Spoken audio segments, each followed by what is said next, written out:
السلام علیکم ورحمۃ اللہ وبرکاتہ۔ بسم اللہ الرحمن الرحیم۔ کفر و شرک کا بیان۔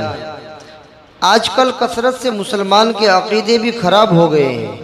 بزرگوں کو مختار کل سمجھتے ہیں۔ جو عقیدے ہندوؤں کے تھے وہ مسلمان کے بھی ہو گئے۔ کتنے بڑے ظلم کی بات ہے۔ یہ بھی سمجھنا ضروری ہے کہ اگر کسی بزرگ کو اعتقاد سے تو بندہ ہی سمجھے، مگر معاملہ اس کے ساتھ الہ یعنی خدا کا سا کرے تو وہ بھی شرک میں داخل ہے۔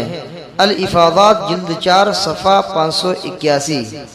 یعنی کوئی آدمی کسی بزرگ کو تو انسان ہی سمجھتا ہے، اللہ کا بندہ ہی سمجھتا ہے، لیکن اس کے ساتھ جو معاملہ کر رہا ہے وہ اللہ جیسا معاملہ کر رہا ہے۔ مثلا جیسے روزی دینے والا اللہ ہے، زندگی دینے والا اللہ ہے، موت دینے والا اللہ ہے، ضرورتوں کو پوری کرنے والا اللہ ہے، یہ اللہ کا معاملہ ہے۔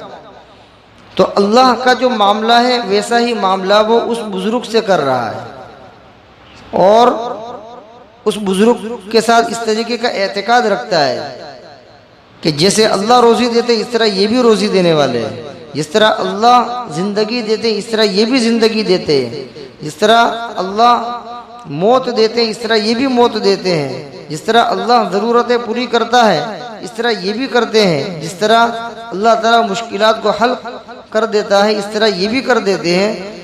اگر ایسا اعتقاد رکھتا ہے، ان کو بندہ تو سمجھ رہا ہے لیکن اس کا عقیدہ کیا ہے بزرگ کے ساتھ اللہ جیسا، تو یہ بھی کیا ہے؟ شرک ہے، شرک میں داخل ہے، اس سے بھی بچنا چاہیے۔ بزرگوں کے متعلق اگر کسی کا یہ عقیدہ ہو کہ حق تعالیٰ نے ان کو ایسا اختیار دیا ہے کہ جب چاہے اس اختیار سے تصرف کر سکتے ہیں، حق تعالیٰ کی مشیت جزئیہ کی ضرورت نہیں رہتی، یعنی یہ اعتقاد ہو کہ وہ بزرگ اگر کسی کام کو کرنا چاہے اور حق تعالیٰ نہ اس کام کو روکے نہ اس کام کا ارادہ کرے، تو ایسی حالت میں اگر وہ بزرگ چاہے تو اس کام کو کر سکتے ہیں، یہ یقینی کفر اور شرک اکبر ہے۔ اور اگر ان بزرگ کے متعلق یہ اعتقاد ہے کہ وہ مشیت ازلی کے محتاج تو ہیں اور اذن جزئی کی بھی ان کو ضرورت ہوتی ہے، مگر ان کے چاہنے کے وقت مشیت ازلی ہو ہی جاتی ہے، تو گو یہ کفر و شرک تو نہیں مگر کذب فی اعتقاد، معصیت اور شرک اصغر ہے۔ معاصر حکیم الامت صفحہ 172 بحوالہ اپنے ایمان و اعمال کی حفاظت کیجئے صفحہ 66۔ یعنی کوئی آدمی بزرگ کے بارے میں یہ عقیدہ رکھتا ہے کہ اللہ تعالیٰ نے ان کو اختیار دے دیا ہے، وہ جو چاہے جب چاہے جس طرح چاہے کر سکتے ہیں۔ اگر کوئی آدمی ایسا اعتقاد رکھتا ہے تو ظاہر بات ہے کہ یہ شرک ہے، یہ کفر ہے۔ کوئی آدمی یہ اعتقاد رکھتا ہے کہ اللہ نہیں چاہ رہا ہے، اللہ کا ارادہ نہیں ہے، اس کے باوجود وہ بزرگ جو ہے وہ اپنے ارادے سے اور اپنی مشیت سے جو چاہے کر سکتے ہیں، ایسا عقیدہ رکھتا ہے تو یہ تو بہت بڑا شرک اور کفر ہے۔ سمجھ میں آیا؟ ہاں، کوئی بھی کتنا ہی بڑا بزرگ کیوں نہ ہو، وہ اللہ کی مشیت کے تابع ہے۔ اللہ چاہتے ہیں تو ہی وہ کچھ کر سکتا ہے، اللہ نہیں چاہتے تو وہ کچھ نہیں کر سکتے ہیں۔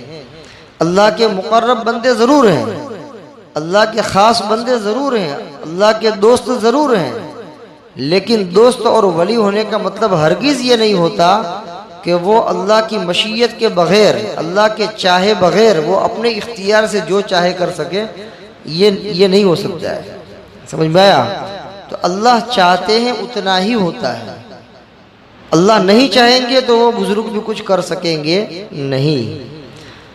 تو وہ جو کچھ کر رہے ہیں، وہ بزرگان دین جو کچھ کر رہے ہیں وہ اللہ کی مشیت سے کرتے ہیں، اللہ کے ارادے سے کرتے ہیں، اللہ کے چاہنے سے کرتے ہیں۔ اللہ نہ چاہے تو وہ کچھ نہیں کر سکتے۔ اسی طرح عام بندہ جو کچھ کر رہا ہے، کھا رہا ہے، پی رہا ہے، سو رہا ہے، چل رہا ہے، بول رہا ہے، جو کچھ کر رہا ہے وہ کس کی طاقت سے ہو رہا ہے؟ اللہ کی طاقت سے ہو رہا ہے اور اللہ کے حکم سے ہو رہا ہے، اللہ کی مشیت سے ہو رہا ہے۔ بغیر اللہ کی مشیت اور بغیر ارادے کے بندہ کچھ نہیں کر سکتا، اپنا قدم جو ہے وہ آگے نہیں بڑھا سکتا ہے، اپنا سانس نہیں لے سکتا ہے۔ تو یہ جو کچھ بھی ہو رہا ہے وہ اللہ کی مشیت سے ہو رہا ہے۔ لہٰذا بزرگ کے بارے میں ایسا اعتقاد رکھنا کہ وہ اللہ کے مشیت کے بغیر، اللہ کے چاہے بغیر وہ اپنے اختیار سے جو چاہے کر سکتے ہیں، یہ عقیدہ رکھنا کفر ہے، بہت بڑا شرک ہے۔ اس سے خوب بچنا چاہیے۔ اللہ تعالیٰ پوری امت مسلمہ کی اس سے حفاظت فرمائے۔ وما علینا الا البلاغ۔ السلام علیکم ورحمۃ اللہ وبرکاتہ۔